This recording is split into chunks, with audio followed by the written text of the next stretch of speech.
ऊटी एक ऐसी जगह जहां पहाड़ियों की ठंडी हवाएं और हरियाली इंसान के दिल को सुकून देती है।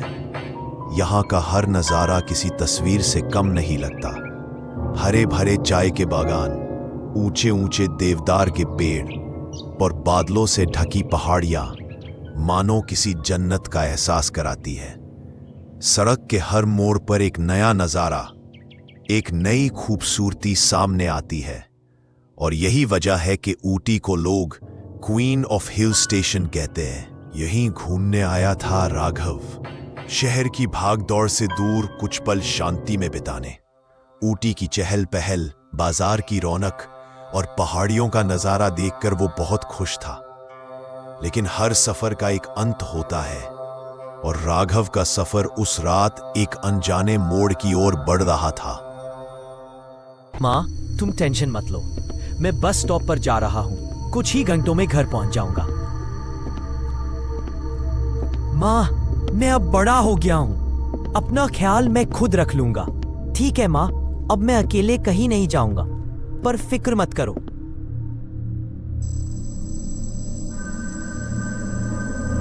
एक मिनट माँ, लगता है मेरी बस आ गई, मैं करता हूँ बाद में।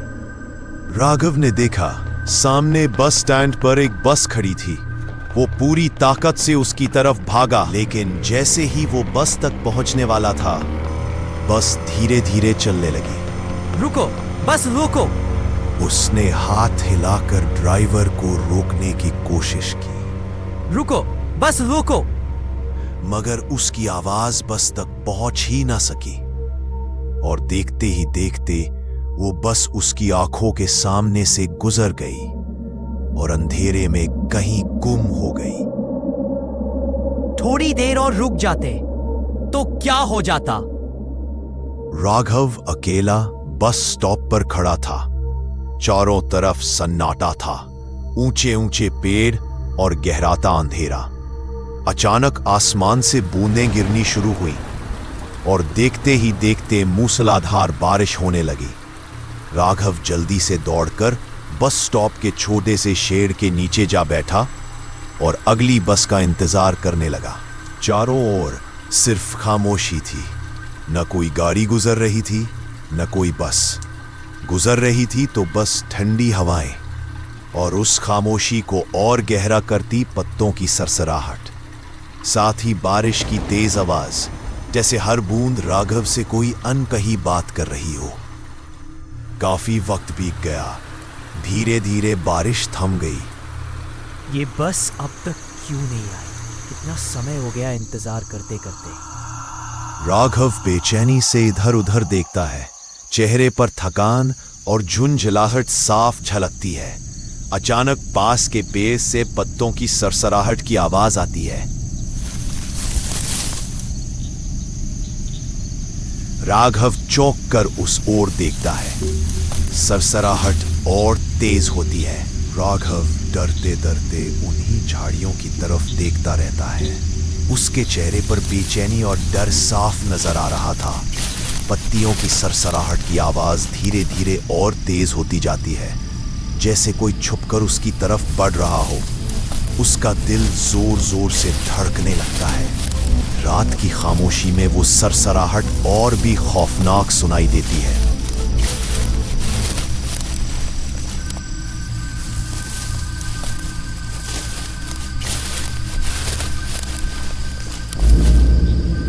अचानक झाड़ियों की आड़ से एक बूढ़ा आदमी बाहर आता है।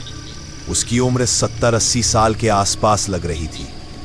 वो चुपचाप राघव के सामने खड़ा होकर उसे घूरने लगता है। उसके चेहरे पर एक अजीब सी मुस्कान थी, ऐसी मुस्कान जिसमें अपनापन कम और रहस्य ज्यादा था।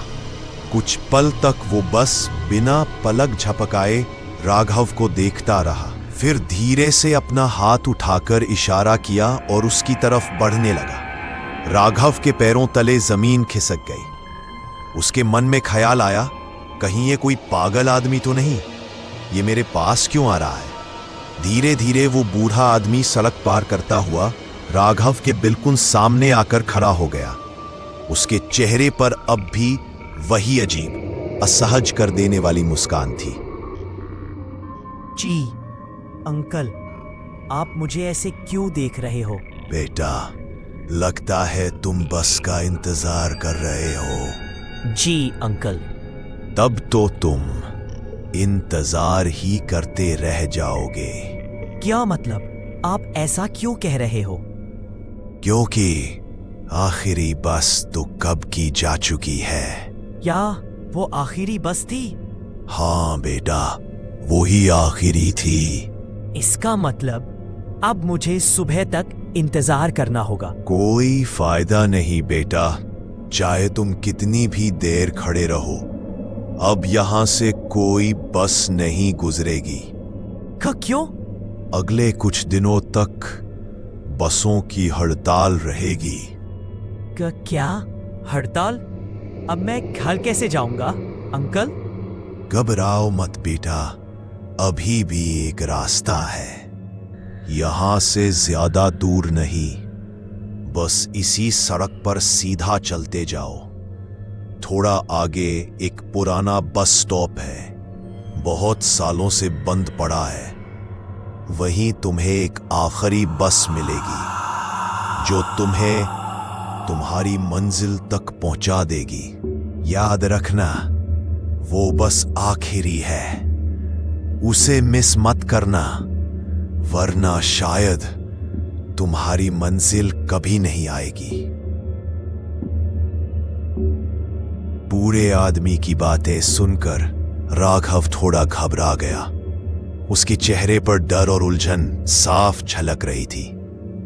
इससे पहले कि राघव कुछ और कहता, वो बूढ़ा आदमी चुपचाप पीछे मुड़ा और वापस जाने लगा। राघव की नजरें अब भी उसी पर टिकी रहीं। वो बस देखता रहा, बिना कुछ बोले। अजीब बात यह थी कि उस बूढ़े आदमी ने एक बार भी पीछे मुड़कर राघव को नहीं देखा। धीरे धीरे वो वापस उसी जंगल के अंधेरों में चला गया जहां से वो आया था, और राघव वहीं रह गया, उस सुनसान सड़क पर, डर और खामोशी के बीच। पहले तो राघव सोच में उलझा रहा कि उस बूढ़े आदमी की बातों पर यकीन करे या नहीं, लेकिन कुछ पल बाद उसने तय किया कि वो उस आदमी के बताए हुए रास्ते पर ही जाएगा। रास्ता पूरी तरह सुनसान था, न कोई इंसान गुजर रहा था, न कहीं किसी सवारी की आहट थी। हवा में एक अजीब सी खामोशी तैर रही थी, जैसे सब कुछ अचानक थम गया हो। उसके मन में डर तो था, पर उससे भी ज्यादा डर यह था कि कहीं वो आखिरी बस छूट ना जाए। यही सोचकर उसने अपने कदम तेज कर दिए और उस सुनसान रास्ते पर धीरे धीरे अंधेरे की ओर बढ़ने लगा। कुछ दूर चलने के बाद आखिरकार राघव उस पुराने बस स्टॉप तक पहुंच ही गया। वो जगह बिल्कुल सुनसान थी। बस स्टॉप की बेंच टूटी हुई थी, दीवारों पर उखड़ा हुआ पेंट और जाले लटक रहे थे, जैसे वहां सालों से कोई रुका ही ना हो। राघव कुछ पल तक वहीं खड़ा रहा, चारों तरफ नजर दौड़ाता हुआ। फिर धीरे धीरे जाकर बस स्टॉप के एक किनारे खड़ा हो गया और उस बस का इंतजार करने लगा। चारों ओर एक अजीब सी खामोशी थी।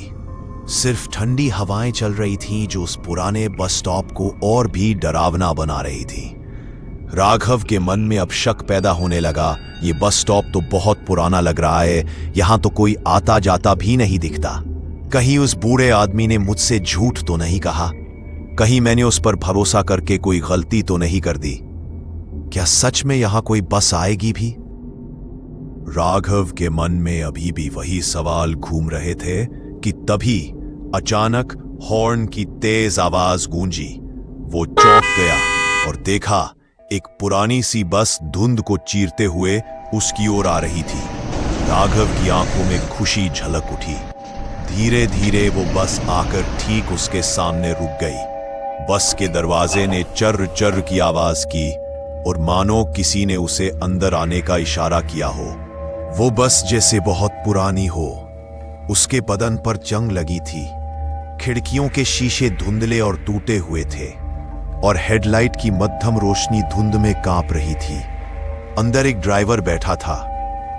राघव के चेहरे पर राहत की झलक आ गई। आखिरकार उसे बस मिल ही गई। वो धीरे धीरे आगे बढ़ा और बस में चढ़ गया। अंदर का नजारा बाहर से भी ज्यादा पुराना था। सीटों के गद्दे फटे हुए, खिड़कियां धूल से ढकी और बाहर का दृश्य धुंधला दिख रहा था। बस में एक भी यात्री नहीं था। सन्नाटा हर तरफ फैला था। राघव चुपचाप आगे बढ़ा और एक सीट पर बैठ गया। राघव के बैठते ही बस धीरे धीरे चलने लगी। खिड़कियों पर जमी धूल की परत के कारण बाहर का नजारा धुंधला दिखाई दे रहा था। कुछ पल बाद उसने हल्की आवाज में पूछा, भैया टिकट कहाँ से मिलेगा? तुम्हारा टिकट तो बहुत पहले ही कट चुका है।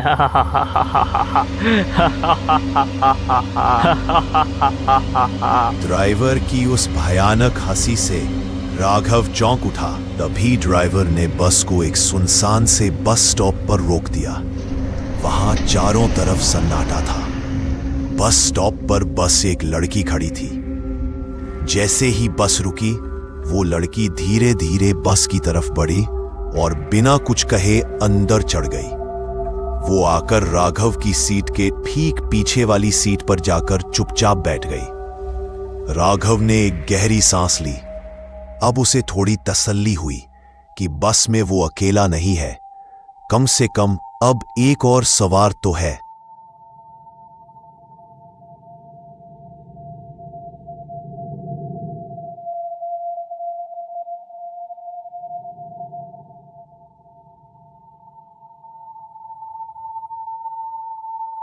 हाँ माँ, मुझे बस मिल चुकी है। मैं जल्दी ही घर पहुंच जाऊंगा। वो लड़की राघव की बातों को बड़े ध्यान से सुन रही थी। उसकी नजरें बस राघव पर ही टिकी थीं। राघव ने मुस्कुराते हुए फोन रखा, पर उसे जरा भी अंदाजा नहीं था कि जिस बस में वो बैठा है, वो बस मंजिल की नहीं, किसी और सफर की शुरुआत थी। काफी वक्त गुजर चुका था। राघव अब बोर होने लगा था। उसने अपना फोन निकाला और एक सेल्फी ली ही थी कि अचानक ड्राइवर ने जोर से ब्रेक लगा दिया। बस में अब एक अजीब सी खामोशी थी। राघव कुछ पल तक चुप बैठा रहा। फिर उसने ड्राइवर को आवाज लगाई, क्या हुआ भैया? बस अचानक से क्यों रोक दी?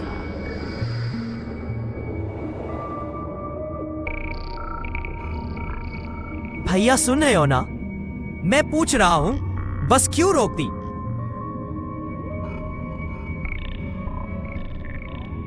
क्यों हुआ? सुन क्यों नहीं रहे हो? फिर भी कोई जवाब नहीं आया। बस अब भी वैसी ही खामोश खड़ी थी। यहां तक कि वो लड़की भी पीछे अपनी सीट पर बिल्कुल शांत बैठी थी। राघव को गुस्सा भी आ रहा था, लेकिन उसके भीतर एक अनजाना डर भी उठने लगा था। धीरे धीरे वो अपनी सीट से उठा। उसके कदम लड़खड़ाए, पर उसने हिम्मत जुटाई और आगे बढ़कर ड्राइवर से बोला,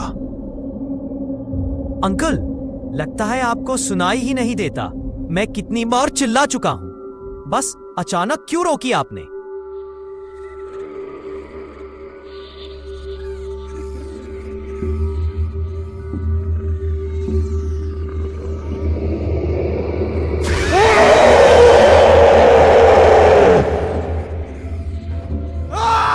ड्राइवर का वो खूंखार चेहरा देखते ही राघव की चीख निकल गई। वो पूरी ताकत से पीछे की ओर दौड़ा, लेकिन जैसे ही वो दरवाजे के बिल्कुल पास पहुंचा, अचानक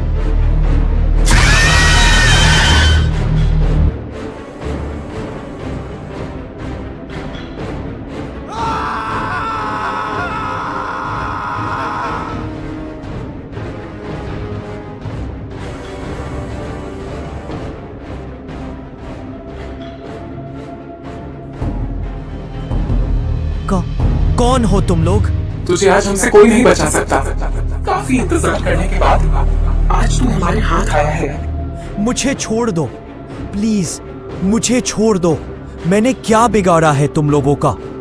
क्या चाहते हो तुम? कौन हो तुम लोग? जानना चाहता है मैं कौन हूँ? तो सुन, आज से 20 साल पहले मैं एक सीधी साधी सुलझी हुई लड़की हुआ करती थी। इस दुनिया में मेरे बाबा के सिवा मेरा कोई नहीं था। एक दिन मेरी मुलाकात एक लड़के से हुई। वो यहाँ ऊंटी घूमने आया था। पहली ही मुलाकात में हम दोनों एक दूसरे से प्यार कर बैठे। फिर हम रोज मिलने लगे, एक दूसरे के साथ जीने मरने की कस्में खाने लगे। लेकिन शहर की औरतें मुझे देखकर बातें बनाने लगी। देखो, उसी लड़के से मिलकर आ रही है, आज घूमेगा कल छोड़ देगा। इन बातों से मुझे कोई फर्क नहीं पड़ा। लेकिन जब ये बातें मेरे बाबा तक पहुंची तो उन्होंने मुझे समझाया। मैंने उन्हें हमारे रिश्ते के बारे में बताया और वो मान गए।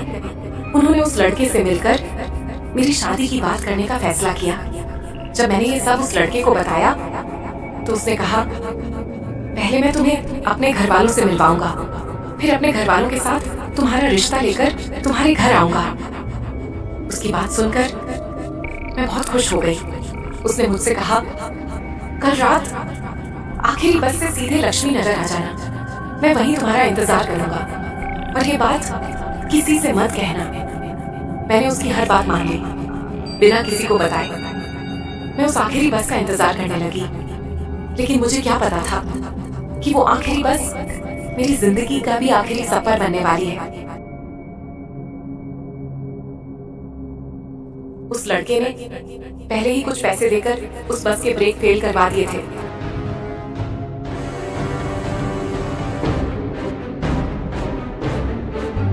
मैंने और बस ड्राइवर ने अपनी जान बचाने की बहुत कोशिश की, लेकिन बस नहीं रुकी और सीधी जाकर खाई में गिर गई।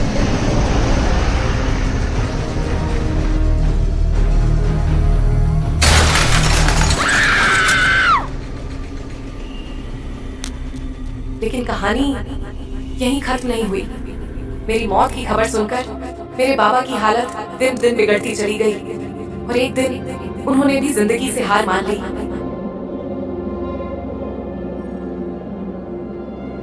अब तू जानना चाहता है कि वो इंसान कौन था जिसने हम सबकी जिंदगियां छीन ली? वो इंसान कोई और नहीं, तेरा बाप था। आज तेरी जान लेकर हम अपनी जिंदगी की कीमत चुकाएंगे। मेरे पापा की तरफ से मैं तुमसे माफी मांगता हूँ। उन्होंने जो भी तुम्हारे साथ किया बहुत गलत किया। कृपया मुझे माफ कर दो। मुझे जाने दो, प्लीज मुझे जाने दो।